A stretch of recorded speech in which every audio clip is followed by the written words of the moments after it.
Yeah, we had ended up having, I think, like 117 register. Okay. Already got 10, 12, or 15, almost 20 in. Okay.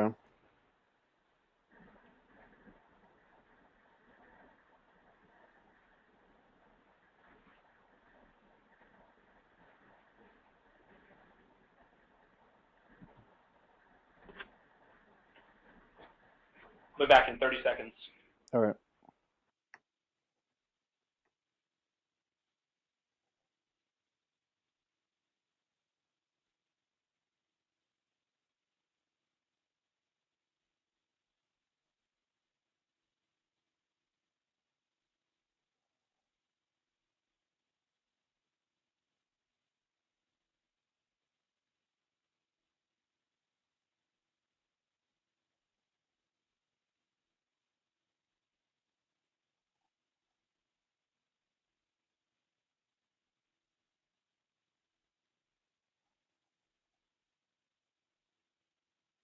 All right, I'm back. All right.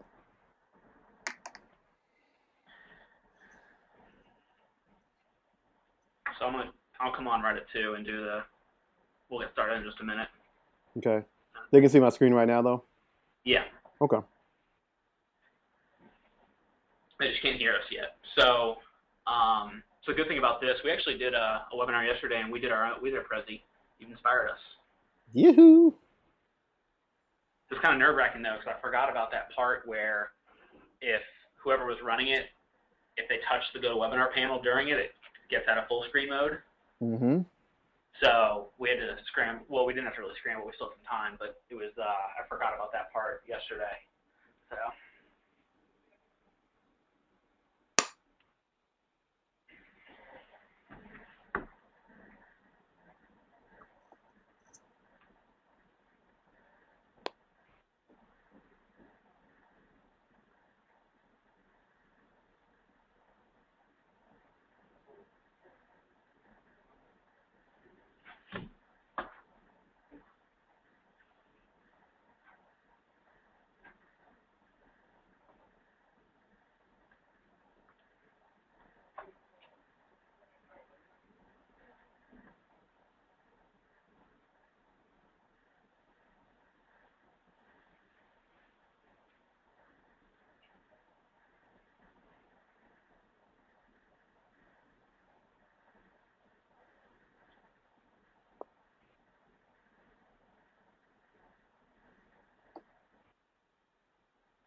All right, I'm gonna go ahead and start the broadcast. Okay. I'll come on in just a second. The broadcast is now starting. All attendees are in listen-only mode. Good afternoon, everybody, and thank you for joining us today for 2014 Outlook for Community Banks. We're going to get started in just a moment as a few attendees arrive, so we'll be back just a minute or two. Thank you.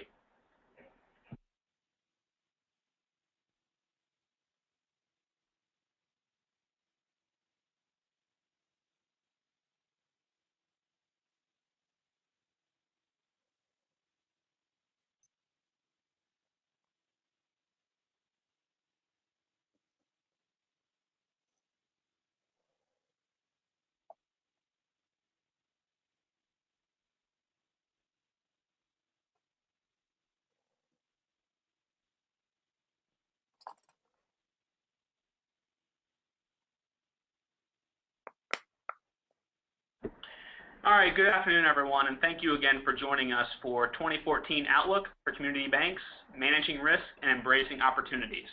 My name is Billy Burnett, and I will be the host of today's presentation. Before we begin, I'd like to go over a couple of quick housekeeping reminders.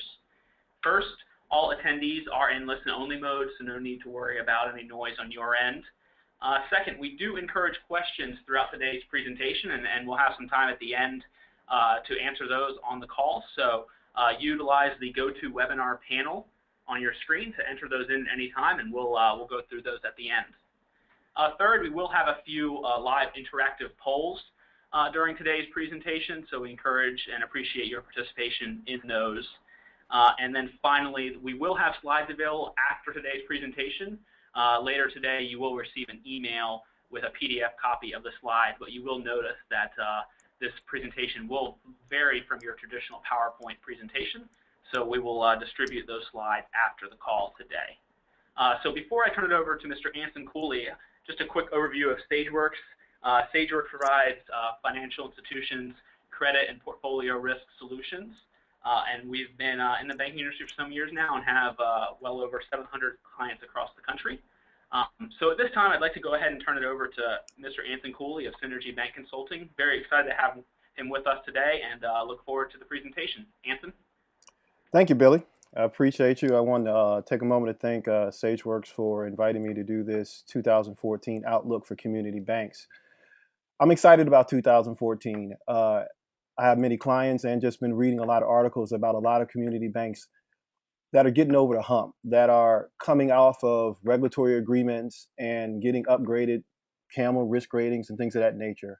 And so what we're going to talk about today primarily is what can you do to, as you're coming out of, I guess, if you will, the bad times and embracing the better times, what are some of the things that we can start doing today to make for a better 2014?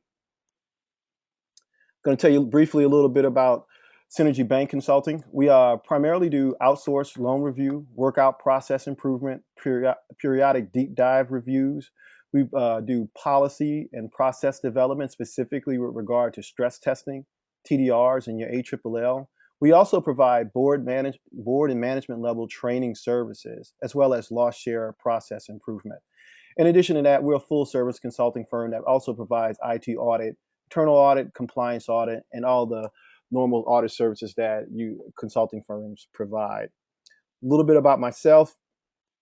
Again, my name is Anson Cooley. I'm a former OCC regulator. I started off my career in Georgia. I was primarily responsible for community banks in Georgia, South Carolina, did some time in Florida. From there, I went to work as a consultant for a regional CPA firm. From there, we went and decided to start our own consulting firm. Currently, we specialize in enterprise risk management, meaning we do it all in that, as I mentioned, IT audit, internal audit, in addition, board training and process improvement. Just a couple of recent projects that we did. We recently developed 2 credit departments from scratch for 2 financial institutions. I also acted as an interim credit officer. And one of my more proudest accomplishments within the last year is that I was able, actually now it's been 2 financial institutions that we've been able to help go from a 5 rated financial institution and earn a 2 rating within the last 18 months. As you can see, that's my trusty sidekick, Nala, my bulldog. But one of the things our model is that we just don't engage with you. We find solutions for your specific problems. So before we get started today, again, I'm going to briefly go over the agenda for today. We're going to talk about a wide range of topics from strategic planning, strategic risk, talent risk. We're also going to take a look back and just look at how we got here from 2013. And then also we're going to talk about regulatory hot buttons, as well as some best practices that you can implement now for a better 2014. As we go into my office here, I'm going to briefly run you through the agenda. First thing, we're going to look back at the past 3 years. Next, we're going to discuss the risk and opportunities for 2014. And then we're going to discuss the best practices for 2014. So one of the first things we're going to talk about is just kind of looking at back and say, where have we come from? So here we have some of them, what this graph is basically showing is from left to right, is grouped by region, how there's been a significant decrease in unprofitable banks. As you can see in the lighter shaded blue, that unprofitable banks have decreased significantly over the past 3 years, meaning banks are making more money and things are getting better. In addition to that, you can look here and just look at how for community banks under $1 billion, you can look at the year-to-year loan growth as a percent by region here. Now, what you see right there for the dotted, that black line above, that's the 2003 through 2006 average as far as loan growth. And as I look at that, you may be saying, okay, well, this is where we are now, but maybe we should be getting back toward those average levels real soon in 2014, 2015. But my question is that you might want to ask your financial institution, what type of loans were we making in 2013, 2003 and in 2004? And do we want to get back to that level of growth? Okay. And so that's one of the things you want to talk about with your board of directors. What's our risk appetite? What's our strategic direction? How quickly and how fast do we want to grow our loan portfolios? And where is this growth coming from? As you notice here, this is a breakdown from the second quarter 2013 of basically all banks in the United States. Now you'll notice that the largest growth is in oil, gas, and coal, and that's probably going to be for your larger financial institutions over $10 billion. That has been drifting more toward those. But you'll notice professional services, consulting firms, CPA firms, banks are making more loans to those businesses as they ramp up for anticipation of the economy getting better. But as you look down the left-hand side, you'll notice you see real estate and construction loans at 10%. But if you look at your loan mix or your loan concentration mix within your own financial institution, ask yourself, what are some additional areas that maybe we can grow a skill set in, that we can try to grow our C&I portfolio in if we can develop a skill set?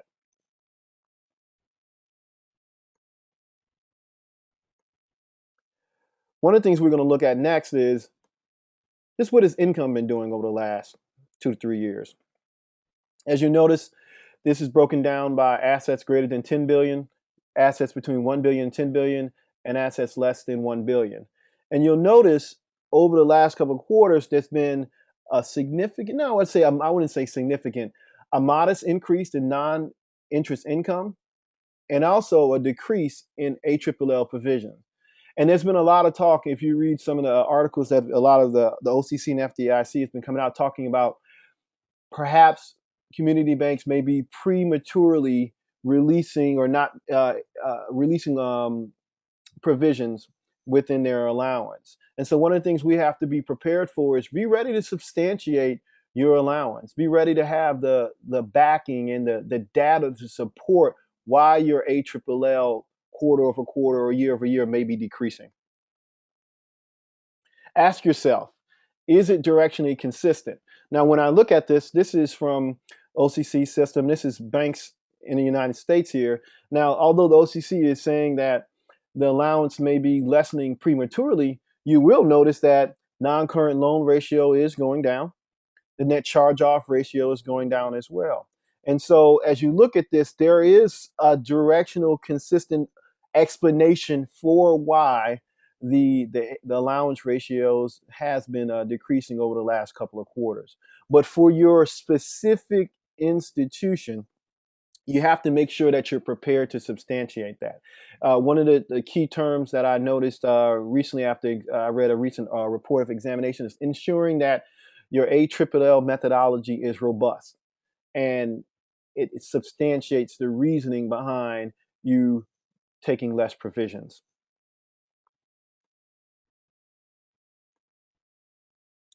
One of the additional things is that banks with 4 or 5 ratings continue to decline, meaning banks are improving. As you notice on the left-hand side, the number of banks increased between 2003 to 2000 and peaked in 2010 as far as banks with overall CAMEL rating of 4 or 5 ratings. Now we're starting to see a slight decrease. There was at one point in time when a 3 rating became the new 2, if you will. And so we're starting to see a lot of financial institutions coming off their formal agreements and also improving by completing the MRAs or the board resolutions that your primary regulator has been asking you to complete. So this is positive. Another thing is that the MRAs outstanding have been decreasing as well. Here are the top 5 categories for MRAs for banks under, and this is from the OCC's semi-annual risk assessment here. Now, what's interesting is that of all MRAs in board resolutions or matters requiring attention, credit administration still is at 32%, and that's, for me, that's still concerning. What is credit administration comprised of? That's risk rating change issues, that's issues related to not having updated financial statements, that's issues related to not properly having your appraisal review process, things of that nature. Coming in second is compliance issues. Next, management. And what management typically is your primary regulator comes in and says, last exam, we asked you to do XYZ, and they came in the next exam and they found the same thing. And four, information technology, and five, audit issues. As we move on to our next slide here, what are some opportunities for community banks in 2014? Now, this is from this morning, the regulators came out with their senior lender survey. Now, what this graph basically communicates is tightening underwriting. Either senior lenders were polled and they were asked whether or not they were tightening for certain projects lending standards or easing lending standards for certain products. Okay, and I ask myself often, like, well, if I was a senior lender, would I really tell my regulator that I'm easing my underwriting standards? And so one of the slides I really wanted to focus on in this presentation is just the reasons why the senior lenders that were surveyed said that they were either tightening or easing. And you'll notice here, you see competition. Competition is always a factor around when banks typically communicate why maybe you made a loan with a higher loan to value, or you made a loan with a lower debt service coverage ratio because you're trying to compete with the bank down the street. And that's often a case, but however, we also have realized that a lot of those banks that had those looser underwriting standards, they're no longer with us over the last 3 years. So you got to make sure that you take that into consideration. Another thing you'll notice is risk appetite. Risk appetite has gone up. Specifically, that's one of the reasons why financial institutions have tightened their underwriting standards, because they just don't have the appetite for risk anymore. Meaning, specifically, you may say at one point in time, you may not have required guarantors for certain products or for certain types of loans. Now, you may require a guarantor, and that guarantor may have to reach a certain threshold before you make a particular type of credit. Okay. And so, again, economic outlook, your specific market strategy may have changed. Your bank's financial institution may be also impacting your lending process. What are some methods used to change commercial underwriting standards? Like, what are you doing to actually, what do financial institutions do when they either ease their underwriting standards or when they tighten? One of the things some financial institutions do longer or shorter amortizations. Some financial institutions do longer or shorter maturities. As you'll notice, see on the collaterals area here, some financial institutions require more collateral for certain types of credits. And one of the things that, just in practice with some of my clients, we've been using a lot more covenants, in that if a borrower comes in and they may not be, if you will, a pristine borrower, whereas 3 or 4 years ago, we may not have put a debt service coverage ratio covenant in place. Now we will, so that we can better monitor that particular borrower situation. And one of the things you're going to hear me speak to specifically multiple times during this presentation is pricing. You have to price for the risk that you're taking.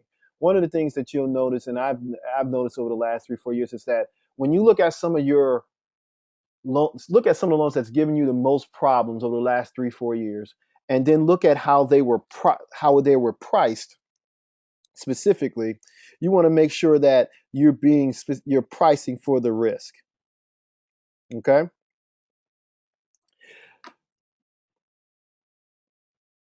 Another area that we want to make sure that we're specifically looking at is where's the growth happening and how that manages to our specific areas.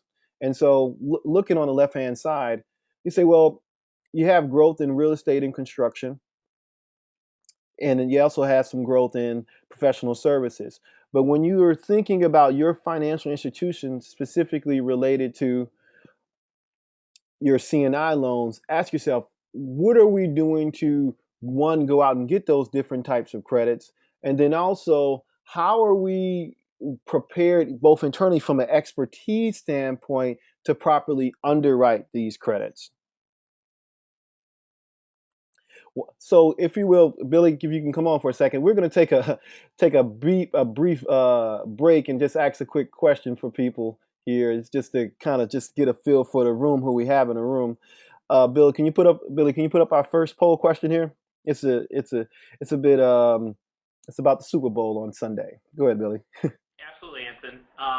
So we wanted to pause here in the middle here with the big Super Bowl upcoming here, and wanted to think, who do you think is going to win? Just wanted to get a quick poll. So I'm going to go ahead and launch that up.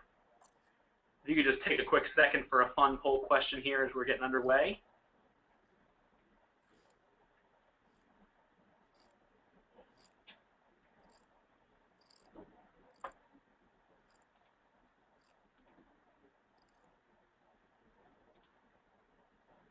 Oh, wow. Wow. You seen those results, Anson? Yeah, I see the results. We have about 90% of the votes in, and we have 58% of people say the Broncos are going to win, 24% say the Seahawks, 11% could care less and will be watching some type of Netflix movie, and 7% I'm only watching for the commercials and the wings. Thank you all. Just wanted to kind of just break up the monotony for a second there and just kind of just ask for a quick. We'll have another poll question, a little bit more serious later on in our presentation. Thank you everybody for participating. Now, one of the things I wanted to talk about today, and I'm gonna back up one here, is you look at some of these businesses, and typically with a lot of community banks, their bread and butter is real estate and construction. A lot of community banks have steered away from C&I, but we've recently seen an increase in C&I lending over the last 18 months.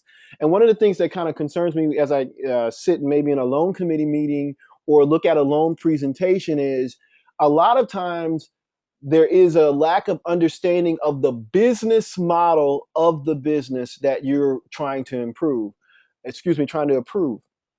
There's an emphasis on just the balance sheet and the income statement without understanding the specific variables and the different nuances that impact that income sheet, the income and the balance sheet.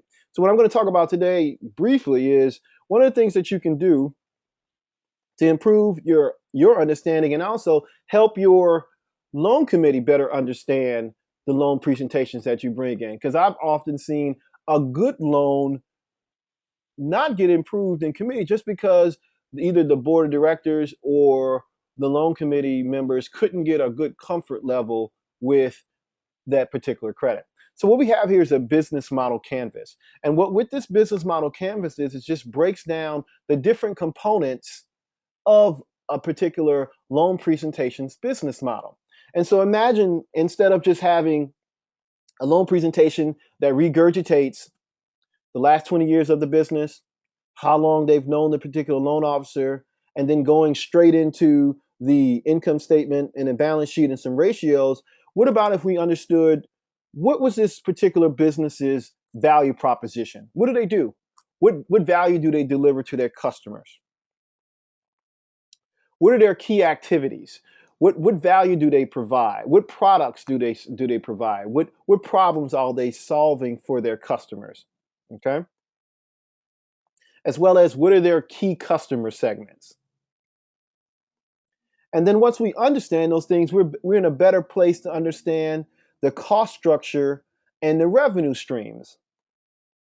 And from there, you can see, well, if there's a change in your revenue streams, or if there's a change in the cost, if I'm a credit analyst or if I'm a loan officer, I can ask myself, well, if the revenue streams have changed, did they change a key activity? Did a cost go up on a key resource? Did they lose one of their key partners? Or did they lose a key customer relationship?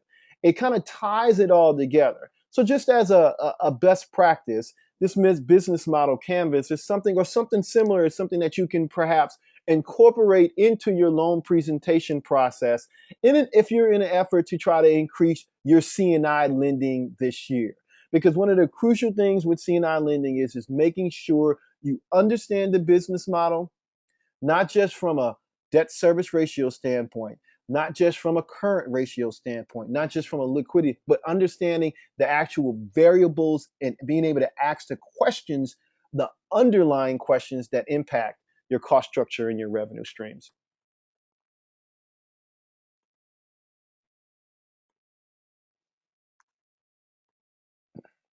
Now, one of the things I want to talk about, I mentioned in our beginning, is strategic risk.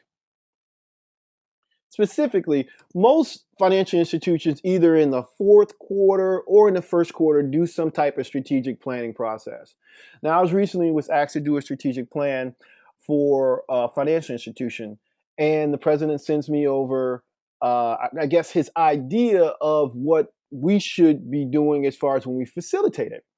And I open up the document, and it's, let's define our mission. Let's have a value statement. Well, when we typically do strategic planning sessions, we like to do what's called strategic execution. And it's something that a lot of financial institutions should really employ in terms of, if you've been doing, think about the last 3 or 4 years and pull out the last couple of strategic plans that you've done and look back at actually what you were able to execute by the end of the year. Okay. So one of the things that a lot of community banks are missing is project planning. Specifically, you have to connect your strategic plan with project management. You have to measure and time and measure your actual deliverables. So for example, if you have say in your strategic plan, you want to improve your appraisal management process, you have to assign a project lead. You have to get the right people involved, and you have to follow up at the end of the first quarter to see where we at with that. A key and crucial skill that you can employ in 2014 is you may do it on an ad hoc basis, but you want to formalize your project management processes within your financial institution to ensure that you're actually getting things done. Because often you have to ask yourself, well, are we managers or are we firefighters? And what I mean by that is I often notice in different financial institutions, you start off the week or you start off the year with these lofty goals of what you're going to accomplish, but things happen. You have examiners in, you have auditors in, then you have examiners in again, and then you have this issue and that issue, and it seems like you're constantly running to put out fires. But by prioritizing your goals for the year and then assigning individuals within your institution opportunities to lead projects, you can make sure that you're not just running to put out fires. And just and I'll do this occasionally during this presentation, just as a tangent, one of the things you can do to try to grow your middle management is give them opportunities to lead people through these projects and then sit back and observe how well they are able to meet those project deliverables. So that's a good way to project management is a good for overall for your institution, but also it's a great tool to try to grow your next generation of leaders within your bank. Move through the next couple of slides here. So one of the next things I want to talk about is talent risk. Should you grow talent internally or should you go out and buy it? And what I mean by it is go out on monster.com, post things of that nature. And this is often a dilemma for a lot of community banks. But I've found that one of the better things to do is to grow your talent internally by investing in your employees, sending them to the training classes, specifically around compliance and credit analysis. One of the things we're noticing is that there is a lack of credit analysts in the market, and whether or not it's Atlanta, Chicago, or in suburban areas, there's a lot of competition out there for good credit analysts. And what's the reason behind it? Well, as you all may remember, there used to be in every financial institution, or in most, some type of formal education program when you came in the bank. You start off as a credit analyst, and then maybe you'd go be a loan officer, or then you'd stay in the credit analyst track, if you will. Now that people aren't really doing that, and what I'm noticing is that we're trusting our analysis, and in these presentations, to credit analysts who we haven't invested enough time and effort for them to understand the why, the when, and the how behind what they're actually doing. Now, there's two types of analysts. You may have some financial institutions may call it the credit analyst one or the credit analyst two, but the credit analyst is one at times where you just ask the person just to spread the financial statement and you don't ask them what they think. Credit analyst two or more your senior credit analyst is where you're getting feedback from those individuals. I am of the opinion that you should always be giving your credit analyst an opportunity to give feedback, again, as I mentioned in the business model, around the why, when, and how thing changes are occurring, okay, within a particular borrower's financial statement. And so, but oftentimes, though, if you're under the gun, you may have to go out and find a new compliance officer off of monster.com. But it's going to be expensive if you don't anticipate the need and start growing those and grooming those individuals up front. Okay. I mean, I would say over the last 12 months, I've run into at least 3 or 4 occasions where some community banks had some significant issues trying to find a new compliance officer. One, because their compliance officer found another opportunity and then they weren't able to backfill that individual. Now, you may be wondering what that is. That soup concoction is right there with the spoon in it. I'm originally from New Orleans, Louisiana. And that right there is filet gumbo. That is good stuff. And that was made at one of my favorite restaurants. And I would say before Hurricane Katrina, that was the best gumbo you can get in New Orleans. After Hurricane Katrina, though, it didn't taste the same.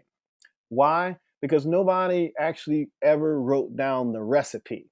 Nobody knew how to make the gumbo like the lady who made it before the hurricane.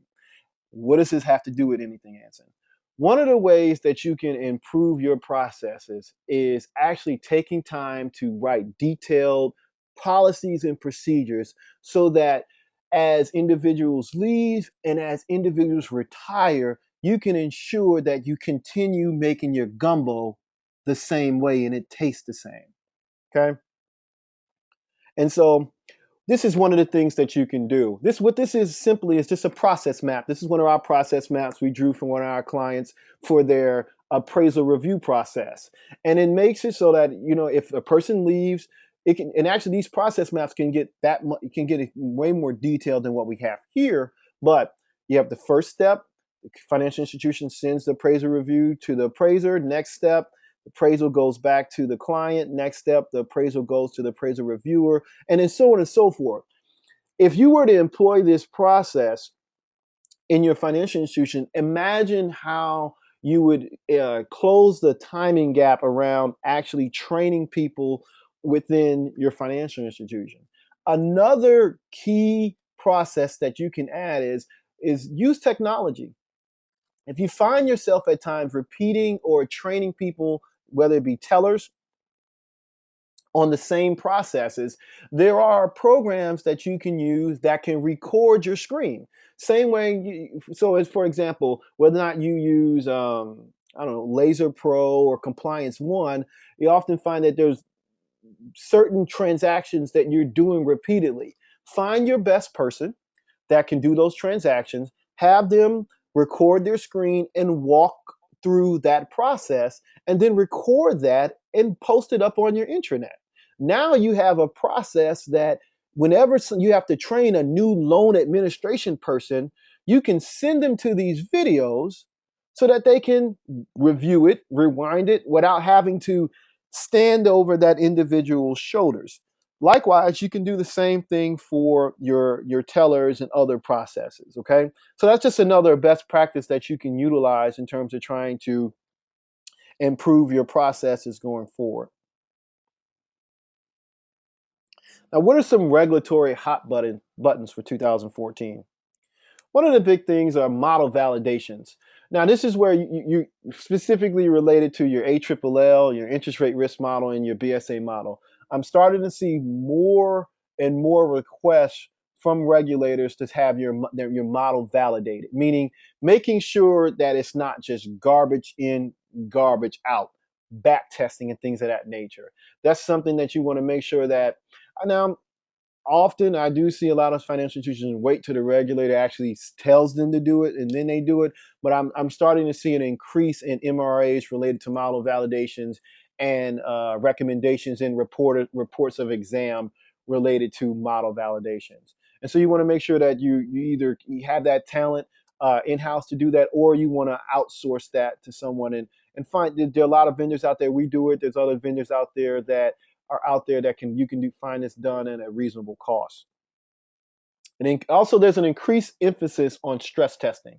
Now, although it's not required, more and more there's starting to be more increased interest on stress testing as it relates to your capital planning and being able to communicate your specific situation from a asset quality standpoint. Even on the individual loan by loan basis, as you being able to stress test an apartment building, being able to stress test a particular deal and say, okay, if we were to decrease the vacancy rate, increase the vacancy rate, change the different ratios, how does it impact this individual credit? And then if you go on an institution-wide level, being able to communicate that if we were to sustain 10% losses in this particular year, we'd still be able to be well capitalized. That's powerful information that you can have at your grasp that you can utilize by employing a stress testing process. Just take, you don't have to, there's automated stress testing solutions, and there's different ways to go about doing it, but you want to make sure that it's something that's on your radar because eventually I'm anticipating that it's going to eventually be required. One of the things you want to, as I mentioned earlier, decreasing ALLL provisions and making sure that your model is robust enough to actually communicate. Meaning, are you structuring and are you documenting your Q factors enough to communicate why you're not putting as much provision as you were over the last 3 or 4, 8 to 10 quarters? And that's important. You want to make sure that's directionally consistent, and you want to make sure you have the data in written form in your allowance methodology so that your examiner can follow along with your line of thinking. Succession planning and strategic risks. I guess if it's just me and you talking here, one of the things that a lot of financial institutions and boards have realized over the last 3 years is that perhaps the individuals that you were thinking were in line for certain positions, watching them actually how they handled the stress and actually watching how they handled the last 2 to 3 years, you may want to revisit your strategic plan. Okay. And then there are institutions that don't have a strategic plan at all.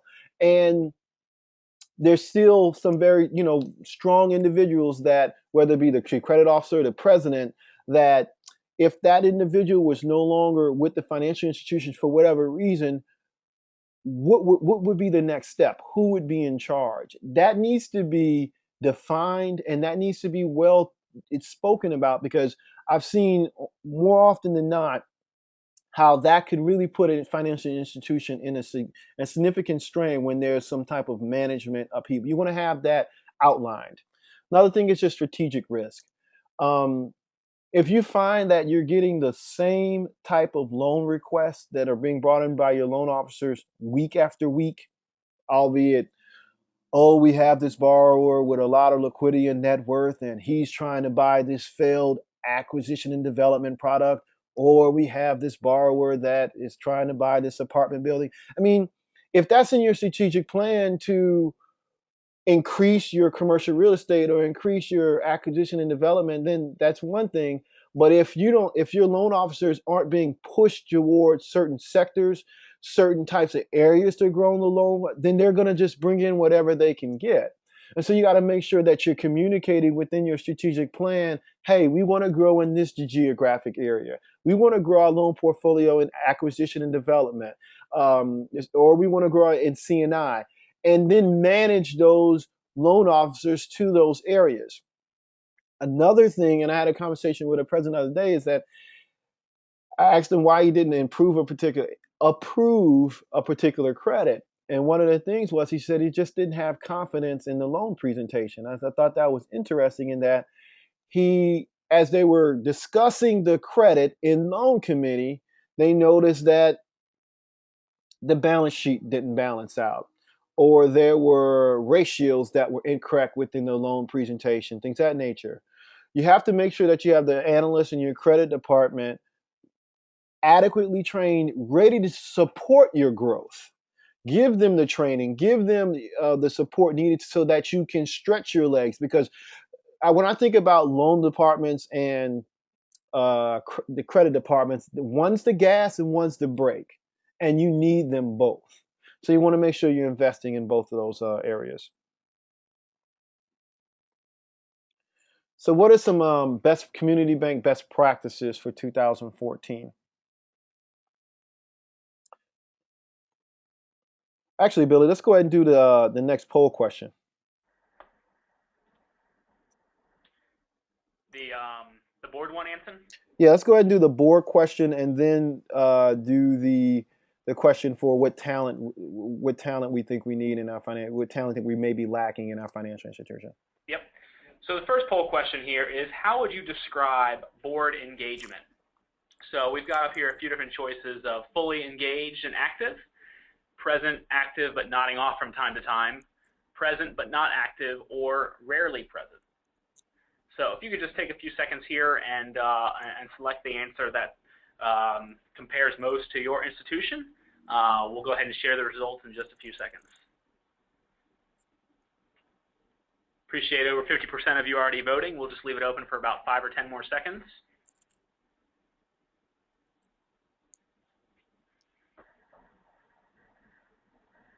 Okay, All Bill. right. I'll go ahead and close these results down and share them.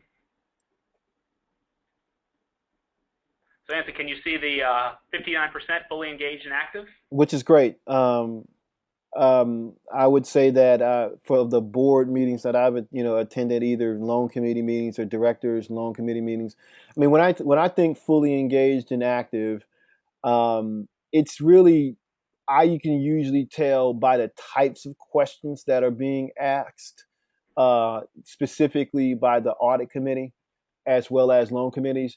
If I just touch on the audit committee for a minute, board of directors that are asking the reasons why certain issues have come up through the audit reports, and board members that are asking specifically why certain audit issues aren't being remediated in a timely manner. From a loan committee or directors loan committee's perspective, it's the board of directors asking tough questions around credits, not just doing the whole looking around the room and nodding to see whether or not another person's nodding, but asking good questions around the risk around it, whether or not it meets the risk appetite of the financial institution. And so that's just one of the things we just wanted to just kind of get a feel for board engagement for the people on the banks on the call. We have one more polling question. This will be the last poll question for this particular presentation. It's related to talent, and what do you think we should specifically, what talent do we think we're lacking at the moment, or what we can improve on? Yep, so poll question should be up on your screen now. Appreciate everybody taking a chance to vote in that. And what areas of your bank do you think you need to grow talent over the next 2 to 3 years? So we've got compliance, credit analysis, appraisal, management and review, and IT management. And while you're voting here, just a quick reminder, any questions that have come up during today's presentation, encourage you to participate and write those in the GoToWebinar panel. And we'll take some time while we've got some excellent expertise on the line and address those at the end if we get some questions in. So encourage you to fill that out, and we'll leave this question up for just another second or two. All right, I'm going to go ahead and close it down and share the results, Anson. Right here. So I think I guess the question, you could vote for more than one thing twice, it looks like, huh? Yeah. Okay. Okay, so that. no problem. So it looks like the winner was credit analysis, and that's what I've experienced as I've traveled to different financial institutions around the country. That there's a lack in expertise in credit analysis, and that issue in and of itself hurts both on the front end and the back end. Meaning, your ability to stretch your legs and go after that larger customer is predicated on your ability to analyze the credit, communicate to your loan committee, the president, and the board of directors that we have our arms wrapped around the risks around their credit, and then also on the back end, your ability to monitor that specific credit over the next couple of years once it actually gets on your books. So with that being said, what are some of the things that we can do to improve? One, you can start sending the training. Also, it's actually spending time with the credit analyst. And for example, if your credit analyst, if you don't invite your credit analyst to the loan committee meeting, maybe you should. Maybe it's an opportunity for them to learn more as they watch and understand more about the specific credits. And then also, you have to make sure that as you're training the credits, your credit analysts, that you're specifically compensating them properly so that you can retain them. Meaning, if you're going to spend money to shine up a brand new, say for example, say you go out to your local college and you go to the career fair and you get a kid that's has a A+ in accounting. You spend 2 to 3 years training them, and now you got them right where they want to go. And then the kid, the person goes to glassceiling.com and figures out that in he or she's particular area, the average salary for a credit analyst is XYZ. And they're looking at their salary, and next thing you know, all the time and effort that you've put into training that person has gone out the door to another financial institution.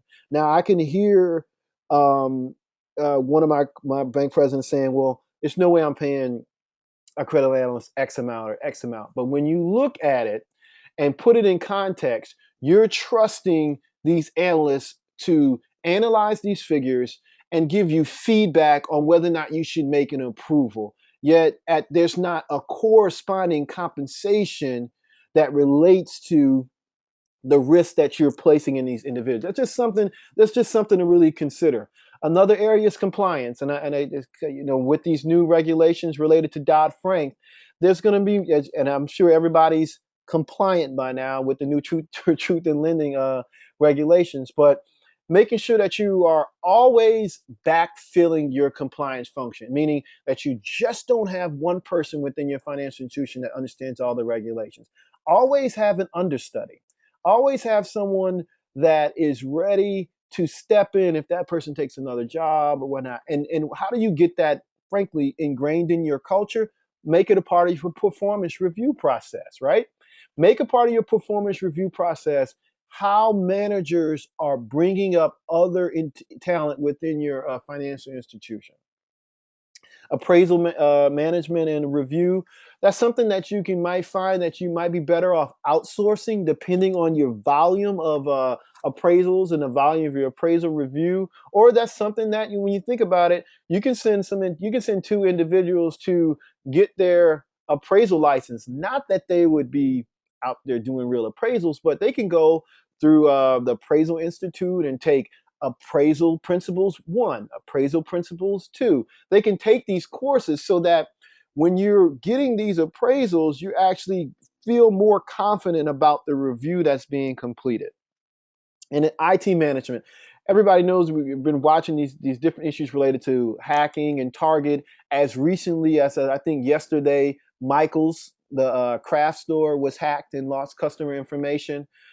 So, I mean, it's something that's going to be with us. And from a reputation risk standpoint, it's something that we can't afford to lack on as far as IT management. As we close out, I'm going to discuss some community bank best practices for 2014.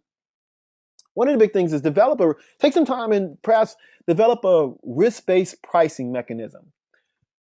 Whether or not you do an automated solution or a spreadsheet solution, make sure that you're getting compensated for the risks that you're taking on. Loans with higher loan to values and lower debt service coverage ratios, if you're going to approve them, should not be priced the same way as loans that have low LTVs and high debt service coverage ratios. And there's a practical reason for that. Because here's the thing, if you're taking on that risk, you need to be compensated for that, because more often than not, some of those loans are going to charge off. That's the business that we're in. But here's the issue. As they're paying as agreed, if you're being properly compensated, you're augmenting your income, you're augmenting your capital, so that when a certain percentage of them actually charge off, you have the money in your allowance to actually do it. What a lot of financial institutions did in the last 3 or 4 years, took on risk, weren't compensated for it, and so you didn't have the income to put in your allowance and didn't have the income to augment your capital to support the risks that you were taking. You got to do this risk-based pricing method. This is a best practice I recommend everybody try to implement. Also, appraisal review or invest internally, I just talked about that briefly. One of the big things is define your bank's risk appetite. This is something that you can do as a part of your strategic planning process. Just quickly, if I do a quick analogy, I like Five Guys. Okay, so when I look at my calendar for February coming up, I can eat Five Guys, but I can't eat Five Guys every day. I can only eat Five Guys maybe 3 times in February. I have to augment, I have to supplement, I have to diversify my risks, if you will. When I eat Five Guys, then I may have to eat some vegetables and things of that nature. So from that standpoint, your bank has to define your risk appetite. What are we gonna, if we're gonna do A&D, what type of A&D we're gonna do? What does it look like? What is the guarantor gonna look like? What's their global cash flow is gonna look like, okay? Invest in project management training. Find an underutilized individual that has some, I guess you're one of your up and coming people, and invest into some project management training. And then incorporate them into your strategic management process so that they can follow up on your strategic initiatives, making sure that they're being done on a timely, in a timely basis, okay? So that you're not always running from issue to issue. Because that's something that I just noticed from a management standpoint, is that a lot of community banks are just constantly running from fire to fire to fire to fire without actually being able to plow forward and engage with your strategic goals. Map out your most common processes. What do I mean by map out your most common processes? As you see on the right hand side, draw it out. Okay, here's a question to ask during your next loan committee. How many steps does it take for us to approve a loan, and see how many different answers you get from when the customer opens up, comes into the door and requests a new commercial loan, from the time when you onboard it, how many steps? Often you get multiple responses, 6 steps or 7 steps, 8 steps. But if you draw and map out those processes, then you can actually try to figure out why it's taking so long to get a loan approved. You can reduce the stress between your credit department and your loan officers if you're able to quantify and measure your processes and find out where those cogs in your machine are. Last thing is define your institution's credit culture. Who are you? Like what defines you in terms of your policies, your procedures? What type of loans do you make? And ensuring that everybody understands what your institution's credit culture is. In closing, I want to thank everybody for attending this webinar today. Again, my name is Anson Cooley, Principal of Synergy Bank Consulting. If you'd like a complimentary 2014 kit, please email me at acooley@synbc.com. I'll get it right over to you. We fill out a brief survey, and we get that toolkit right over to you. What would a toolkit include? Policies, procedures. I have model validation policies. I have some appraisal review policies, some allowance policies. It's basically just a regular gumbo, if you will, of different things you will be able to utilize to kind of get you started, to get you off to a good start in 2014. Again, I'd like to thank SageWorks for inviting me, and I'd like to thank all of you for attending this webinar today. Feel free to give me a call. Billy, thank you. I'd like to hand it over to you, and thank you for having us. Yep, absolutely, Anson. Thank you for that presentation. We did have a couple of questions come in, so we'll get to those in just a moment before we close out here before 3 o'clock Eastern Time. But first, we did want to throw up two final quick poll questions here, and obviously we wanted to keep everything really focused on the content about how to prepare for 2014, but obviously wanted to give everybody on the call a chance to learn more about both SageWorks and how they can help, and also about Synergy Bank Consulting. So first, we'll throw up the SageWorks question here. So Anson touched on, improving your credit analysis process and how stress testing is starting to become, more critical to your processes. So if you could just select here and vote if you'd like a personalized walkthrough, or if you're already a client. So just take a few seconds and vote here, and then we'll move on to the last question, and then a couple questions that came in. Okay, we've got almost 70% voted, so we'll close it down in just a moment. Really appreciate all of you taking part in these poll questions here at the end of the webinar. Be open for 3 more seconds. All right. Thank you all. And we'll also want to give a chance. Anson delivered a terrific presentation today, and his firm, Synergy Bank Consulting, is continuing to grow, and he's really, really good at what he does. So we wanted to obviously allow you a chance to indicate wanting to learn more about Synergy Bank Consulting, some of the services that they can provide, and how they can help your institution. So if you'd like to learn more, go ahead and just select a poll question here, yes or no, or if you're already a client. So we'll close this down. We've already got almost 60% voted. That's terrific.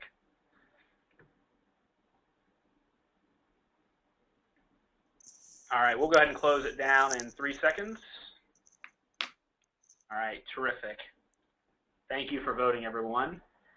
So we did have a couple of questions come in, and I wanted to take a moment and to address those.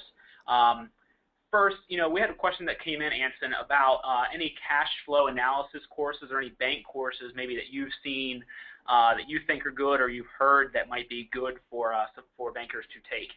Okay. One good one, just to kind of one thing that I took while I was with the OCC, is the Omega Cash Flow course. Also, I guess your local banking association will also offer some cash flow courses as well. But the one and I don't know whether or not the examiners still use it, but one of the ones that I still refer to is the Omega Performance cash flow courses as well. And then also we at Synergy Bank Consulting, we also offer some on-site cash flow courses as well, where we actually walk through the process with the credit analysts and the loan officers, where we do something where we go over the concepts in the morning, and then we actually go through actual presentations on site at the end of the day. So that's something to consider as well. But one of the ones that I really enjoyed the most is the Omega Performance cash flow course. Great. Thanks, Anson. Another question, you got into stress testing a little bit there. Can you describe what you're seeing, even though it's not required for all banks at this time? Can you describe some of the things that you're seeing out there, how some institutions are starting to stress test, and how they're really using those results? Right. One of the things is you have to take the time to ask yourself whether or not you're going to have the time to actually manage all the different variables and different X's and Y's that need to go into a stress testing model. And so a lot of financial institutions have chosen to go with an automated solution like SageWorks for managing their stress testing process. If you'd like to do something more, I guess, if you're a small institution, the OCC does have the one that the stress testing template that is on their website, and you can walk through that, and that can give you some insight from a very high level. But if you want to get down to do a little bit more, something more sophisticated, you want to have an automated process that you don't have to re-input the variables every quarter. A solution that can automate and integrate into your core system is something that would be worth the time and worth the information. As far as how they're using it going forward, you can use that information to drive your capital planning and also drive your risk appetite. Meaning, for example, if you stress test just your commercial real estate portfolio and you say, well, if loan to values for all your commercial real estate were to increase by 10%, what would be the impact on our net income and our balance sheet? Well, that's good information to have, because if you're going to have if when you push it all the way through the process, if a 10% increase in loan to values on your commercial real estate is going to negatively impact your capital to the point where you're not well capitalized anymore, then in the next couple of quarters, perhaps maybe you should pull back on commercial real estate. And so that's some of the ways that you can use stress testing to drive your risk appetite and where you're going to be growing your loan portfolio. Great. Thanks, Anson. I think that's all the time we're going to have today for questions. Just a quick reminder that you will receive an email later today with a copy of not only the slides, but also a recording of today's presentation. I had a number of people write in asking for slides and also for recordings so they could share with their colleagues in their institution. So we'll provide that to you this afternoon, as well as some additional resources and a special invitation to take our 2014 Credit Department and Loan Review Survey. So look for that email later today, and appreciate once again both your time today and Anson for giving a terrific presentation. Hope you enjoy the rest of your week, and everybody have a terrific weekend. Thank you. Thank you.